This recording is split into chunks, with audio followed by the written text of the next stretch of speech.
Nem todo mundo passou por essa experiência, mas em teoria, a educação sexual é uma das matérias que todos os adolescentes precisam receber em suas escolas. Entender como funcionam os órgãos sexuais, como ocorre a transmissão e a contaminação com as temidas DSTs e até mesmo entender como funciona um preservativo são os tópicos clássicos que geralmente se aprende em uma aula de educação sexual. Mas é claro que na prática existem muito mais coisas para se aprender sobre as relações sexuais humanas do que os conceitos técnicos disso tudo. Apesar de eu precisar ressaltar aqui que é extremamente importante o tipo de informação que se tem nessas aulas, principalmente quando estamos falando de saúde sexual e sexo seguro. Mas, como a gente aqui da Fatos é um tanto quanto cara de pau e, claro, muito curiosos, decidimos ir um pouquinho além do óbvio. Então, hoje eu vou te apresentar quais são os 5 fatos científicos sobre o sexo que não aprendemos no colégio. Número 1. Barrigudinhos duram mais tempo na cama. Durante muito tempo, a grande maioria das pessoas sempre acreditaram na relação entre porte físico e desempenho sexual. Esse tipo de associação ocorre quase que involuntariamente. Quanto mais forte e mais alto um homem for, por exemplo, maiores são as chances das mulheres deduzirem que esse homem pode ter um bom desempenho na hora do sexo. Mas, para compensar a nossa lista de hoje, eu tenho uma notícia muito interessante para te dar. Você jamais escutaria sobre isso durante uma aula de educação sexual, mas, segundo um estudo realizado na Turquia, homens que contam com uma maior massa corporal, ou seja, são mais gordinhos, conseguem ter, na prática, um desempenho sexual bem mais interessante do que os dos homens considerados esbeltos. Esse estudo mostrou que os homens que estavam acima do peso praticavam 7,3 minutos de sexo em média a cada relação sexual. E se você não gostou desse número, se prepara.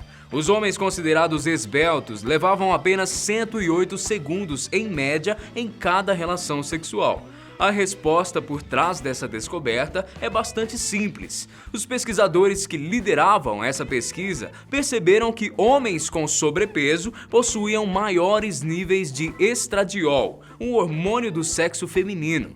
Esse fato acaba levando esses homens a sentirem uma maior dificuldade de chegar ao clímax na hora do sexo, o que, consequentemente, acaba prolongando o tempo de cada relação.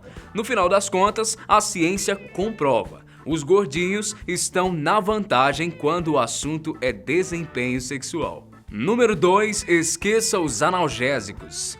Indo agora para o nosso segundo fato científico do dia, o que eu posso te dizer é que vem mais uma notícia boa por aí. Não é de hoje que as populares dores de cabeça foram usadas como um pretexto ou realmente atrapalharam a vida dos casais quando o assunto era sexo. E realmente, né, galera, por mais que, como eu disse aqui, muita gente acabe usando esse tipo de dor como uma desculpa, é totalmente compreensível não querer nem saber de contato físico quando se está tendo uma crise de dor como essa. Mas o que parecia um problema gigantesco é, na verdade, uma solução.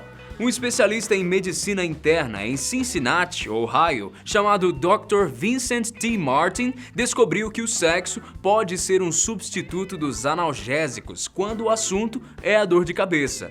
Segundo Dr. Vincent, a serotonina, que é liberada durante o ato sexual, pode ser bastante eficiente na hora de ajudar a aliviar as dores. Mas é preciso ressaltar que nem sempre o sexo será um perfeito substituto das famosas aspirinas. Isso porque a dor de cabeça pode ser um dos sintomas de doenças e problemas mais sérios. Quando falamos de enxaquecas, por exemplo, que é a dor de cabeça crônica, o ideal é recorrer aos medicamentos tradicionais mesmos. Mas, ainda assim, essa sem dúvida é uma notícia boa quando o que sentimos são dores de cabeça corriqueiras. Número 3. Comprimentos correspondentes.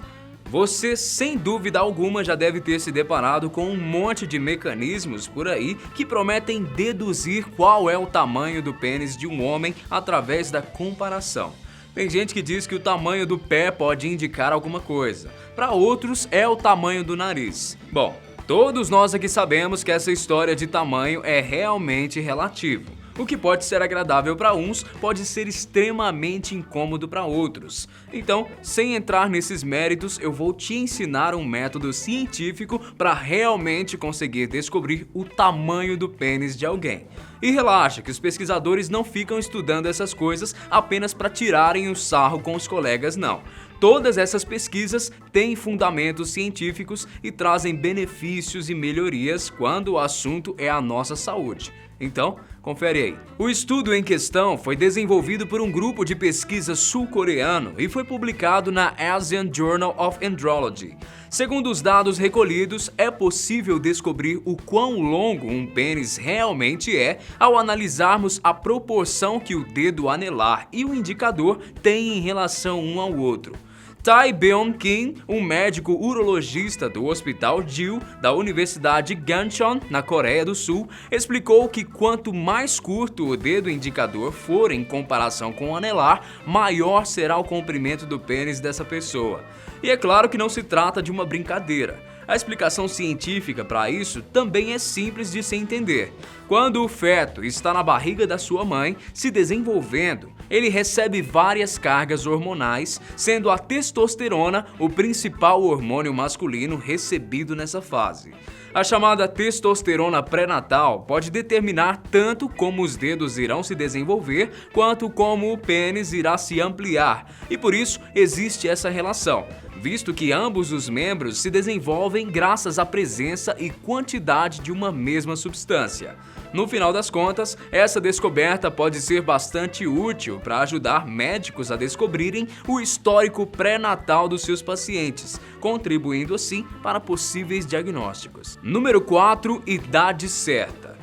Indo agora para o nosso quarto fato científico, olha só que bacana, gente. Todos nós que temos e convivemos com os nossos avós, por exemplo, podemos perceber de perto o quanto a idade pode realmente ser devastadora. O envelhecimento, que é um processo natural do ciclo da vida humana, traz muitas consequências para a nossa saúde, nossos músculos, ossos, tecidos, células e mente.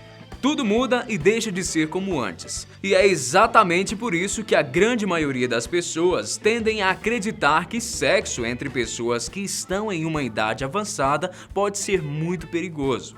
Mas e se algum dos dois tiver um ataque cardíaco? E se os ossos não aguentarem e alguém se machucar? E se, não é não? Mas, para a alegria geral da nação, principalmente para a alegria de quem já está aí na terceira idade, a ciência já confirmou que mulheres que estão entre os 57 e 85 anos e que ainda são sexualmente ativas são extremamente mais saudáveis se comparadas a quem já se aposentou da sua vida sexual.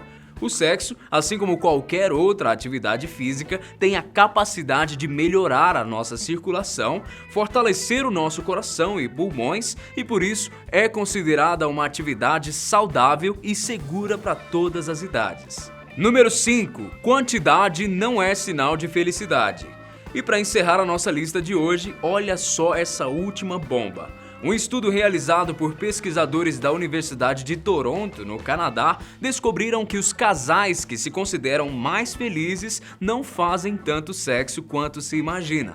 A média de sexo entre esses casais é de apenas uma vez na semana. Ao contrário do que podia se imaginar, a quantidade de vezes que um casal vai para a cama não tem muito a dizer sobre como anda o relacionamento e a felicidade desse casal.